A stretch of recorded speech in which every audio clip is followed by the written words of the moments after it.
Everybody, welcome back to the channel. I'm Robbie Crager, the Flip Flop Flipper, and this is another house in our series on this is what we did and this is how we did it. These are real life real estate investment examples, and we're going to tell you what we did, how we did it, kind of a real estate investor's 101 course for you.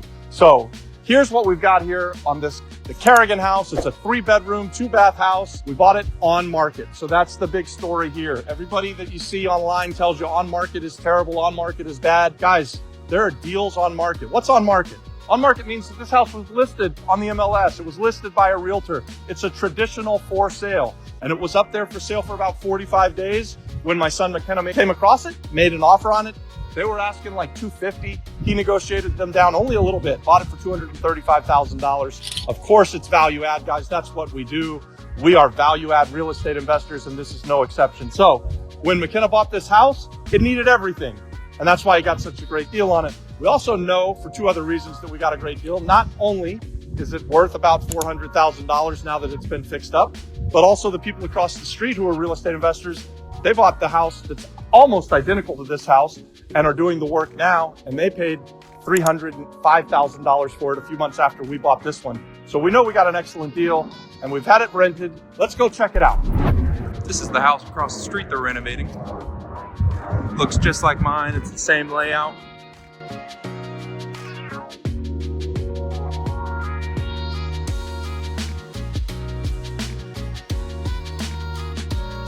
All right, guys, so as you come in the house here, you can see there's nothing here that wasn't touched, right? So we've got all new floors, the luxury vinyl plank. I think it looks really good. It came out great. Brand new kitchen.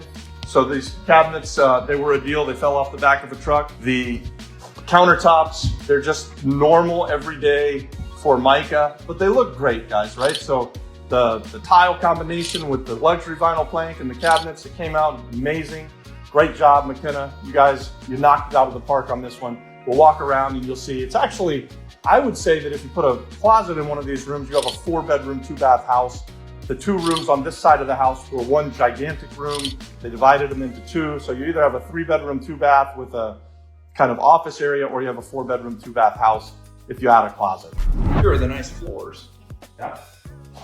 The floors do look good. This LVP stuff, it's easy to install. It doesn't cost a lot of money. And so it's a great product for real estate investors when you're doing renovations. Including installation, he's paying $3 to $3.50 per square foot. So on a house like this, 1,200 square feet, multiply that by 3.5, and you know what they paid for the floors. Check out the new bathroom. They left the tub, but that's it. Everything else is new. The toilet, vanity, the walls. I think that bathroom shower, that came out phenomenal.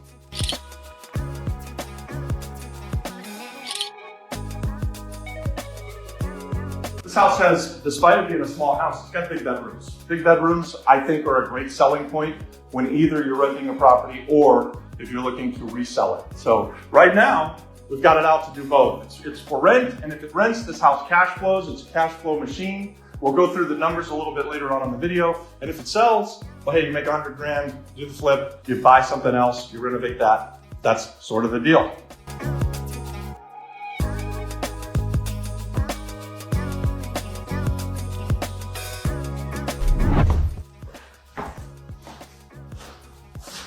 This is your questionable 4th bedroom. I think it could be the master, but it's got a little bit of oddness to it.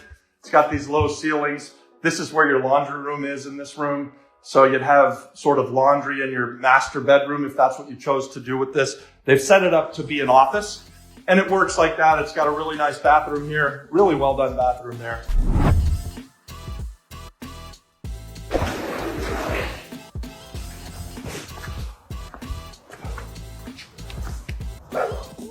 It's an amazing backyard, actually. Very big, half a football field. You've even got your very own shuffleboard court here.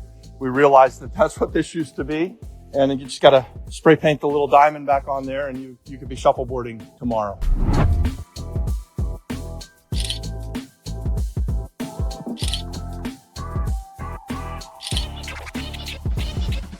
Guys, as we were looking around the house here, I noticed that there's some chewed up baseboards, and I noticed that there's some floors that are messed up. We'll point them out on the camera here, but I wanted to tell you the story because we're in this series of this is what we did and this is how we did it. The reason that this house is vacant right now is that we had a bad tenant.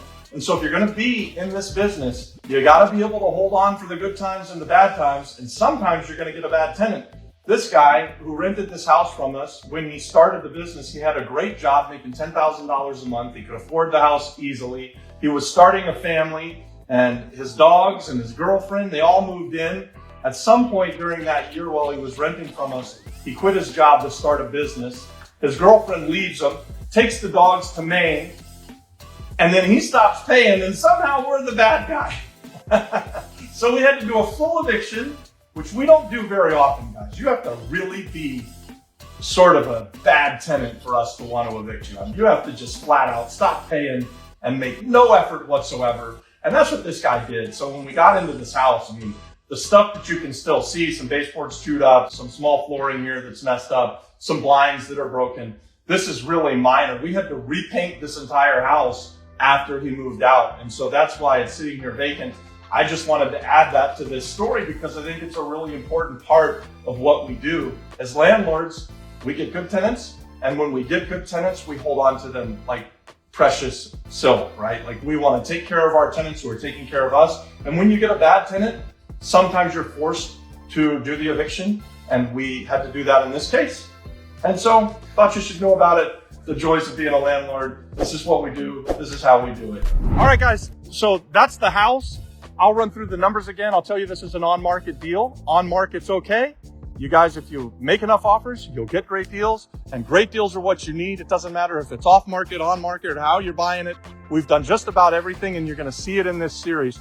On this one, it was on market, traditional, for sale, not by owner, but for sale on the MLS with a real estate agent. They were asking $250, negotiated down to $235, and then about a $40,000 renovation, and everything was new. So you got the new roof, new electric, new plumbing, doors, windows, floors, kitchens, everything you can think of. Nothing in the house went untouched. At the end of the day, all in with purchase and renovations, $280,000. They actually did a cash out refi on this. So we pulled all of the money back out of this deal, and it still cash flows at about $500 a month when we have it rented. Right now we have it for rent and or for sale. So we're testing the market on this one as well to see if we can get, I told you that it's worth about $400,000. We're actually priced a little bit below market at $379,000 right now. And it's for rent for $2,600 a month. So that cash flows $600-700 positive cash flow a month on our all-in budget. So we did the cash out refi at right about $285,000. That's it. That's the deal. Guys, what do you think of this new series? This is what we did, and this is how we did it. Hopefully these things are teaching you a thing or two. Basically, we're just going to show you through this series what we do. We're real estate investors. We're value add real estate investors.